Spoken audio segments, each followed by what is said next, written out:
जुर्म, गुनाह, नाफरमानी, झूठ, फरेब, धोखा दही, बद नियति, बददियानती, बद अहदी, जो वादा करे वो पूरा ना करे, ये सब जुर्म है। जुर्म वो गुनाह है जिसकी सज़ा है। जुर्म एक रियासत के कानून को तोड़ने के नतीजे में जो सज़ा मिलती है वो जुर्म है। और दूसरा, अल्लाह के बनाए हुए कानून फितरत, इस्लाम की शरीयत मोहम्मदिया को अगर आप वायलेट तोड़ेंगे तो जुर्म होगा। हर जुर्म की सज़ा है मगर हर जुर्म गुनाह नहीं। जो गुनाह है उसमें तौबा है और जिसमें सज़ा है उसमें तौबा भी है और सज़ा भी है, पनिशमेंट भी है।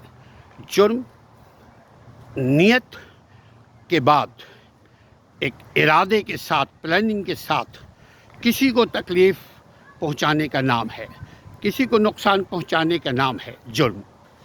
हर जुर्म की रियासत में, कानून की नज़र में सज़ा है। अगर सज़ा है तो वो जुर्म है। जुर्म करने वाले को मुजरिम कहते हैं, मगर दुनिया के कानून के मुताबिक जब तक वो साबित ना हो जाए उस वक्त तक वो मुल्ज़िम रहता है। जुर्म जब साबित हो जाए तो वो मुजरिम हो जाता है, और जब मुजरिम हो गया तो उसको उसकी सज़ा मिलती है जुर्म की। जुर्म समाजी सोसाइटिकल क्राइम भी है, जुर्म अखलाकी बुराई भी है, जुर्म कानून रियासत के कानून, कंट्री के कानून, कोई उसूल ज़ाब्ते को तोड़ने का नाम भी जुर्म है। हर किस्म के जुर्म से बचिए, चूँकि हर जुर्म की सज़ा है। कुछ सज़ाएँ यहाँ मिलती हैं, कुछ सज़ाएँ यहाँ के बाद वहाँ मिलेंगी, लेकिन कुछ सज़ाएँ ऐसी हैं जो यहाँ भी उसकी झलक मिलेगी और वहाँ तो यकीनन मिलेगी। उसको कहते हैं हुकूकुल इबाद की हक़ तलफ़ी। किसी इंसान की हक़ तलफ़ी, आप पर किसी का हक़ है, आपने हक़ खाया, कोई अल्लाह का कानून तोड़ा, किसी के साथ ज़्यादती की, उसका दिल दुखाया, ये जुर्म है।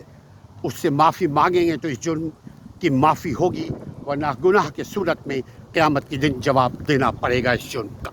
जुर्म के सज़ा से बचिए, जुर्म को गुनाह में तब्दील होने से बचिए।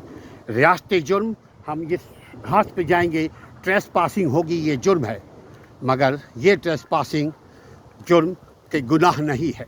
लेकिन अगर नियतन हम इस घास को तोड़ेंगे, नोचेंगे, ज़ाया करेंगे, नुकसान पहुंचाएंगे तो वो जुर्म सज़ा भी है और गुनाह भी है।